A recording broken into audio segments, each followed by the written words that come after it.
کاک حوسێن ئێستا زۆر ڕخنەی ئەوە دەگیری لە حیزبەکانی ڕۆژهەڵات بەعام کە وەک پێویست نەیانتوانیوە خۆیان بگەینە خەڵک خۆپێشاندەران لە نێو ئێراندا، ینی ئەو ڕخنانەی خەڵک لەسەر ئێوە بەگشتی هەیە و چۆن لێکی دەدەنەوە، ئایا توانیوتانە خۆتان بگەینە خەڵکی خۆتان لە ڕۆژهەڵات لە کوردستانی ئێران بەگشتی؟ گریمانەی ئەو قسەیە ئەوەیە کە ئێمە دەبێ وەکو هێزەکانی پێشمەرگا کە بنکە و بارەگاکانی لە باشووری کوردستانە هەستین بچین داخلی شارەکان بین، جا ئەو دەم بگوترێ ئەوە دەوریان هەیە، لە حاڵێکدا ئێمە وای نابینین. ئێمە خۆمان وەک پارتی ئازادی کوردستان و وەک یەکینەکانی سوپای میلی کوردستان هەروەکو سەدانوی دۆکە ڕەنگە جەنابەت بە شیشیانت بینی بێ بەشدارێکی چالاکن لەبەرەوە کە خۆ ئەندامانی ئێمە جەماوەری ئێمە لە خەڵکی وڵاتەکەمان دابڕاو نین. ئەوە تێگەیشتنێکی لە جێی خۆی دانیە. ئەندامانی ئێمە ئەندامانی پارتی ئازادی کوردستان بە هەموو تواناوە بەشدارن لەو ڕاپەڕینەدا بەبێ ئەوەی هێزی پێشمەرگە تەدەخولی کردبێت. هەندێک ڤیددیو ئێستا پێشانی منتدا کە ئەندام و لایەنگرانی ئێوە لە نێو کوردستانی ئێران بە ئاشکرا دروشماڵێن هۆتاف ئەڵێن باسی حیزبەکانی ڕۆژهەڵاتەکەن کە لایەنگیری حیزبەکانی ڕۆژهەڵاتەکەن لە نێو ئێراندا ئەم ترسە چۆنە کە شکەوە ئیدی ئەم خەڵکە وا بەم شێوەیە بە ئاشکرا باسەکە. لە ڕاستیدا قینی پەنگ خواردووی خەڵک ئیچلوسێ ساڵی ڕابردوو تەقیوەتەوە و ئیتر ترس شکاوە. ئەو لاوانەی لەسەر شەقامەکان ئەو کچ و کوڕانی لەسەر شەقامەکانن کە لە تەمەنی 14 و 15 دەست پێ دەکات تا نزیکی 25 زیاترن، ئەوانە بە حەماسەتێکی زۆرەوە ترسیان نەماوە، حیساب بۆ دوژمن ناکەن، خۆیان دەردەبڕن، نیشانی دەدەن کە ویستیان هەیە و شەقام چۆڵ ناکەن. ئەبەم شێوەیە تلیسمی ترس شکاوە و وەکو بینیتان بە ئاشکرا پرگیری خۆیان لەو ئامانجانە یان خۆشەویستی خۆیان بۆ پارتی ئازادی کوردستان دەردەبڕن و ئەوە دەبێتە هەندێکی باش بۆ ئەوەی کە جەماوەرێکی زیاتر لەسەر شەقام ببن. کاک حوسێن، ئێران کە هێرشی کردە سەر بنکە و بارەگەکانی ئێوە لە ناویدا لە پردێ بە پێی زانیاریەکان 9 کەس گیانی لە دەستدا و 21 بریندار بوون. ئێوە بەڕنامەتان نییە ینی بچنە نێو ئێران و خەباتی خۆتان هەر لە نێو ئێران دەست پێ بکەن؟ ئێمە لە ڕاستیدا هەر لە نێو ڕۆژهەڵات و لە نێو ئێران داین. ئەسڵەن لە ئەساسدا بنکەی سەرەکی ئێمە شارەکانی خۆمانە، شارەکانی ڕۆژهەڵاتی کوردستانن. ئێمە ئەو بەشە لە دامەزراوە و هێزی پێشمەرگە لە باشوورین کە شەڕی داعش دەکەین. ئەستا ئێمە بوونی ئێمە هێزەکانی ئێمە لە باشووری کوردستان ئەو هێزانن کە شەڕی داعش دەکەن و لە جێپەکانی شەڕی داعشن. بەڵام بنکەی سەرێکی پارتی ئازادی کوردستان و هەروەها لە ماوەی ڕابردوودا ئەم 2 هەفتەی ڕابردوودا یەکینەکانی سوپای میلی کوردستان لە نێو شارەکان دروست بوون، ئەوانە هەڵقڵاوی نێو خەڵکن، هەڵقڵاوی نێو شارەکانن، بۆیە ئێمە هەین، ئێمە لە نێو شارەکان دەین. ئەو چاکدارانەی ئێوە کە ئێمە دەبینین و چونەتە نێو ئەوان ڕاپۆرت و بەرنامەمان دروست کردوون، ئەو چەکدارانە لە هەرێمی کوردستاندا دەمێننەوە یا خۆت دەچنەوە نێو ئێران؟ ئەوانەی کە ئەو پێشمەرگانی کە جەنابتان بینتانن ئەوانە پێشمەرگەی شەڕن لە جێپەکانی شەڕی داعش. ئەرشی ئەمان لە باشووری کوردستان ئەوەیە، ئەرچی ڕێخستنەکان و یەکینەکانی پارتی ئازادی کوردستان و سوپای میلی کوردستان لە نێو خۆی وڵات ئەرچیان بەشداریە لە ڕاپەڕین، پێشەنجیە لە ڕاپەڕین، پشتگیریە لە ڕاپەڕین و بەشداریە لە شکاندنی تەلیسمی ترس و سەرکوتی دەوڵەتی داگیرکەر. زۆر جار لەلایەن کاربەدەستانی کوماری ئیسلامی ئێرانەوە داوا دەکرێت لە حکوومەتی عراقی کە بنکە و بارەگەکانی حیزبە کوردیەکانی ئێران بەگشتی لە عراقدا نەمێنن سەرنجی تۆ لەو ڕۆژ. ئەگەر گوشارێکی زۆرمان بۆ بێنن، ئێمە تا ئێستا بەو شێوەی لەبەر ڕەچاوکردنی بارودۆخی هەرێمی کوردستان بەو شێوە ماوینێتەوە. ئەگەر گوشارەکە بگاتەوە ئاستا، زۆر چاکە ئێمەش بەرگە و بنەمان و هێزەکانمان دەپێچینەوە و بەرەو سنوورەکانی ڕۆژهەڵات، نەک سنوورەکانی بەرەو داخلی ڕۆژهەڵات دەڕۆین. تا ئێستا نەچوونەتە نێو ڕۆژهەڵات وەکو چەکدار؟ نەخیر، تا ئێستا لەبەرەوەی یەکەم خەڵک پێمان وایە دەبێ خەڵکەکەمان بە بەشداری ڕێخستنەکانمان پشت بە خۆیان لەسەر شەقامەکان ببەستن. ئەمە یەک بە هیوای ئەوە نەبن تیمێ یا دەستەیەکی پێشمەرگە بڕوا ببێتە ڕزگارکرد نا دەبێ ڕزگارکەس کرد هەر خۆیان بن. ئەوە یەک دوو لەبەر ئەوەی کە بیان و نەدرێ بەدەست دژمنەوەکە بڵێن ئەوە لە دەرەوەی سنوورەکان هێزێک داخلی ڕۆژهەڵات و سەر شەقامەکان بووە و کەواتە ئەمە لەشکرکێشیەکە لەو دەروی سنوورەکان بۆیە ئێمە داخل نەبووین. پلانی ئەوەشمان نییە ئێمە داخل ببین بەڵکو پلانی ئێمە ئەوەیە گەشە پێدانی هەرچی زۆرتری ڕاپەڕین بەشدارکردنی یان حەولدان بۆ بەشدار بوونی هەرچی زیاتری خەڵک لەسەر شەقامەکان و ئەگەر بەدەست ئێمە بێ هێمنانە خۆپیشاندانکردن بەڵام بەدەست ئێمە نییە ئەوان هێرش دەکەن لەبەرەوەی کە ئەوان هێرش دەکەن خەڵکی ئێمەش مافی دیفاعی ڕەوای لە خۆی هەیە و هەم ئەندامانی ئێمە هەم خەڵکی ئاسایی سەر شەقام گەنجەکان ئەوەی پێیان بکرێت لە دیفاع لە خۆیان درێغ ناکەن و ئێمە پشتیوانی ئەو هەڵوێستایانین کە ئێوە بە هێزی و چەکداری نەچنە نێو ئێران و شەڕ لە دژی کۆماری ئیسلامی ئێران نەتان کردبێ لەم سەردەم و زۆرفەی ئێستادا کە خۆپشاندانەکان بەرفراوانن ئەی ئێران بۆچی بنکە و بارەگەکانی ئێوەی بەردەمان کرد ینی پێت وایە هۆکارێکی سێ هۆکاری سەرەکی هەیە. یەکی ئەوەی کە ئەمە لە بناغەڕە شەڕفرۆشتنە بە هەرێمی کوردستان. ئێمە هۆکارە سەرەکیەکە هەرێمە لە فاکتەری یەکەمدا بەڵام بیانوەکە ئێمەین سەروەری پێشێل دەکا بێڕێزی دەکا دەیەوێت گوشار بخاتە سەر هەرێمی کوردستان کە هەرێمی کوردستان تەسلیمی ویستە سیاسیەکانی ئێران بێ کە بە خۆشیەوە هەرێم تەسلیم نەبووە و دیفاع لە سەروەری و بڕیاری سەر بە خۆی دەکا. هۆکاری دووەم ئەوەیە دایانەوێت سەرنجی خەڵک لەسەر شەقامەکانەوە بجوازنەوە بۆ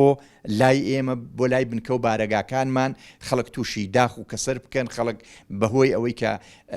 ڕۆڵەکانیان شەهید بووە ڕۆڵەکانیان بریندار بووە بەرپەلامار کەوتوین شەقام چۆڵ بکەن بچنەوە ماڵێ گوێقوڵاغی خەبەر و دەنگ و باس بن بەڵام بەخۆشیەوە خەڵک ئەوەی قبول نەکردووە. لەلایەکی دیکەش حەقیقەتێک هەیە سوپای میلی کوردستان بازووی پێشمەرگایەتی و چەکداری بەهێزی ڕۆژهەڵاتی کوردستانە ئەوان پلانیان ئەوە بوو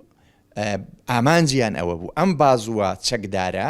کە دەتوانێت لە کاتی خۆیدا پارێزەری خاک و خەڵکی ڕۆژهەڵاتی کوردستان بێ و لە باشووریش دەورێکی زۆری هەبووە لە پاراستنی هەرێمدا ئەم بازووە تێک بشکێ و تەفروتونها بکرێ کە بەخۆشیەوە وا دەرنەچووە. ڕاستە ئێمە دیوار و سەربانەکانمان ڕووخاوە بەڵام ئیرادەکان باڵایان کردووە و بەهێزترن لە جارانیش.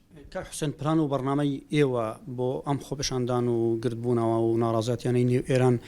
چیە لە داهاتوودەوەی کە بە ئاشکرا دەتوانن لە میدیا باسی بکەن؟ پلانی ئێمە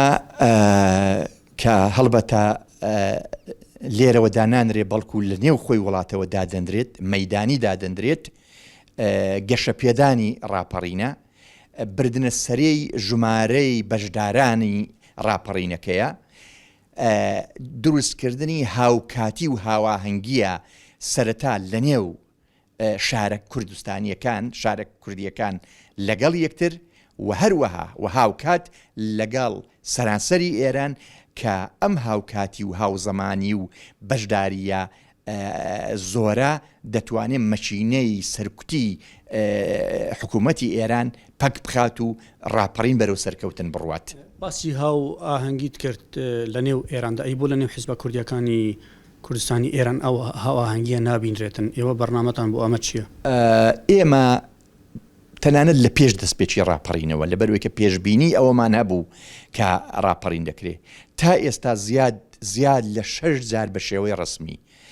بانگەوازی حیزب و لایەنە سیاسیەکانمان کردووە بۆ دانیشتنێکی هاوبەش کە هەموو پێکەوە دەربکەوین و هەموو بتوانین لەسەر لانی کەمی شتە هاوبەشەکانمان ڕێک بکەوین و پێکەوە ئیدارەی پشتیوانیمان لە ڕاپەڕین بکەین. بەداخەوە تا ئێستا ئەوە نهاتوەتە دی ئێمە خۆمان بە بەرپرسیاری ئەو کەم تەرخێمیە نازانین بەڵکو بە پێشەنگی حەولەکان دەزانین. ئێستاش دیسان لە منبەرەوە داوا دەکەم کە هەموو حیزب و ڕێکخراوە سیاسیەکانی ڕۆژهەڵاتی کوردستان هەرچی زووتر هەر بەیانی ئێمە ئامادەی میوانداریشمان هەیە لە هەمووان پێکەوە دابنیشین یەکێتیەک چێ بکەین ڕێککەوتنێک چێ بکەین ئەگەر یەکگرتوویش نەبوو ڕێک بکەوین لەسەر ئەوەی کە چۆن پشتیوانی ڕاپەڕین بکەین چۆن ڕاپەڕین ببینە فاکتەری سەرخستنی ڕاپەڕین ئەوە کەم و کوڕیەکە کە بەداخەوە هەیە و هیوادار مەرسی زووتر پڕ بێتەوە. نوێترین زانیاری و وردەکاری لەسەر ئەو ڕاپەڕین و خۆپیشاندانانەی کە ئێستا دەکرێن چییە؟ زانیاریەکانتان چی ئاڵێن لەبارەی ئەوەی کە لە داهاتوودا چی دەگۆزێری لە ڕۆژانی داهاتوو؟ ئەوڕۆکە ئێستا ئێمە شەوەکەیتی قسە دەکەین تا ئێستا هەروکو تۆ جەنابەت هەندێک لە ڤیدۆکانەدی هەتا ئێستا زۆربەی هەرە زۆری شارەکانی ڕۆژهەڵاتی کوردستان و شارەکانی بەلوچستان و شارەکانی ئێران ئەوانە هەمووی لە خۆپیشانداندان لە پێکداداندان لە هێرشی هێزەکانی دوژمنە بۆ سەر خەڵکی خۆپیشاندار بەرپەرزدانەوەیانە بە هەر وەسیلە و کەرستەیە لە دەستیاندایە بۆیە ئەوڕۆ ڕۆژێکی گەرم بوو لەبەر ئەوەی هۆکارێکی شەبوو بێجگە لە حاڵەتە گشتیەکە ئەوڕۆ چلەی شەهیدانی بەلوچ بوو لە شاری زاهیدان کە چل ڕۆژ لەمە پێش زیاد لە 100 کەس بەلوچ کەوتە بەرهێرشی هێزەکانی کۆماری ئیسلامی و شەهید کران ئەمڕۆ چلەیان بوو بۆ دەربڕینی هاوخەمی و هاو پەیوەندی لەگەڵ برایانی بەلوچمان زۆربەی زۆری شارەکانی کوردستان تا ئەم دقەیەکە پێکەوە قسە دەکەین لەسەر شەقامن ڕاپەڕین گەرمە و ڕۆژەکەشی بازاڕیان دوکان و بازاڕیان هەڵنەگرت بوو و مانگرتنێکی گشتی بوو. وەک سەرۆک حیزبێکی کوردستانی ئێران داواکاری تۆ چیە لە خۆپیشاندەران؟ ڕاستیەکەی وێ من خۆم بە پێشمەرگەیەک دەزانم ئەو پلەی کە باست کرد ئەرکێکە کۆتۆ سەرشانم داوام ئەوەیە خەڵکی ڕۆژهەڵاتی کوردستان و هاو هەنگاو لەگەڵ نەتەوەکانی دیکەی ئێران لەگەڵ هەموو شارەکانی ئێران پێکەوە لێبڕاوانە درێژە بە خۆپیشاندانەکان بدەن بەخۆشیەوە خۆڕاگری خەڵکەکەمان و کۆڵنەدانیان کەشوهەوای سیاسی ئەمریکا و ئوروپاشی گۆڕیوە بەرە و پشتیوانی لە خۆپیشاندەران هەروەها دوودڵی خستووەتە نێو هێزە سەرکوتکەرەکانی حکوومەتەوە ئاسۆیەکی ڕوونی لە بەردەم خەڵکدا کردوێتەوە بۆیە درێژە بدەن هەرچی زیاتر ژمارەی خەڵک بەشدار بێت توانای سەرکوتی لەلایەن چەکدارەکانی حکوومەتەوە کەمتر دەبێت زیان کەمتر دەبێت و ئاسۆی سەرکەوتن زیاتر دەبێت هاوکات ئێمە پشتیوانی لە خەڵکەکەمان دەکەین بۆ ئەوەی لە بەرامبەر هێرشی چەکدارەکانی ڕژیمدا بە هەر کەرستە و ئامراز و وەسیلەیە پێیان دەکرێت دیفاعی ڕەوا لە خۆیان و لە ڕاپەڕین و لە خۆپیشاندانەکەیان بکەن. کاک حوسێن سەرنجی تۆ لەسەر ڕەخنانەی خۆپیشاندەران چییە کە لە ئێوە بەعام دەگیرن؟ ئاساییە لە سەردەمی ئێستادا و بە تایبەت جیلی نوێ پێگەیشتووە جیلی خوێندەوار هەیە چاودێری هەڵوێستە سیاسیەکان دەکرێت ئەوجا ئەوان لەسەر شەقامن لە حەماسەتدان لە شەڕ و پێکداداندان ئەوان چاوەڕوانیەکی زۆریان لەوە هەیە کە پێشمەرگە بە هاوکاری ئەوان داخل بێ بەڵام ئێمە وەڵامی منتقیمان بۆ پێ هەیە کە پێویست ناکە بەنێوی پێشمەرگە و بەنێوی هێزێکەوە کە لە باشوور ئێستا لە سەنگەری دژی داعشدایە هەستێ بەرەو ئێران بڕوە ئەوە پێویست ناکە نەبوونی ئەو حاڵەتە بەشتی دیکە قەرەبوومان کردوێتەوە بەوەی کە هەموو ڕێخستنەکانمان هاوشان لەگەڵ خەڵکی خۆمان لە خۆپیشانداندان و لەگەڵ ئەوان لەسەر شەقامن لەگەڵ ئەوان بەرهێرش دەکەون لەگەڵ ئەوان شەهید دەبن لەگەڵ ئەوان بریندار دەبن لەگەڵ ئەوەشدا ئێمە لە سەرمانە گوێ بۆ ڕەخنەی هاونیشتمانان و هاوڵاتیانی خۆمان بەستنگێکی فراوانەوە بگرین و لێنەوە فێربین. دو پرسیارم کاک حوسێن باسیەوەت کرد کە هێزانەی ئێوە لێرن بۆەوەی شەڕی داعش بەڵام داعش ئێستا زۆر لاواز بووە ئێوە هەر لێرە دەمێننەوە یان دەگەڕێنەوە؟ لە ڕاستیدا داعش جۆر و شێوازی مەترسی و شەڕی لەگەڵ کوردستان و لەگەڵ پێشمەرگە گۆڕاوە داعش جاران جەبهەی هەبوو دیار بوو ئێستا داعش لە هیچ شوێنی و لە هەموو شوێنێکی شەیە بۆیە بە بڕوای من بە پێزانیاریەکانمان کە ئێمە لە جەبهەکانین داعش هەروە مەترسیە لە ماوەی یەک ساڵی ڕابردووە داعشلانی کەم لەو جەبهەی ئێمە لین 3 جار ئۆپراسیۆنی هەبووە پێشمەرگە شەهید بووە بەشێک لەوەی کە ناتوانن شەڕ بکەن ناتوانن هێرش بکەنە سەرمان وریایی هێزەکانی ئێمەیە چاوکراوەی هێزەکانی ئێمەیە کە بەو چاوکراوەیە و بەو پارێزگاری لە خاک و لە سنوورەکەی دەکەن داعشیان جیاگیر کردو یعنی لە کار خستووە پەچیان خستووە دەنا داعش هەر بەو شێوەیە جاران جێی مەترسیە نابێ هیچ کەسێ پشتێنی خاترجەمی لە داعش بکاتەوە. دو قسەی تۆ بۆ خۆپیشانداران بۆ خەڵکی ئێران بەگشتی بۆ هێزە کوردیەکان بەرامبەر بوێری و ئازایەتی خوشک و براکانم لە ڕۆژهەڵاتی ڕاپەڕی و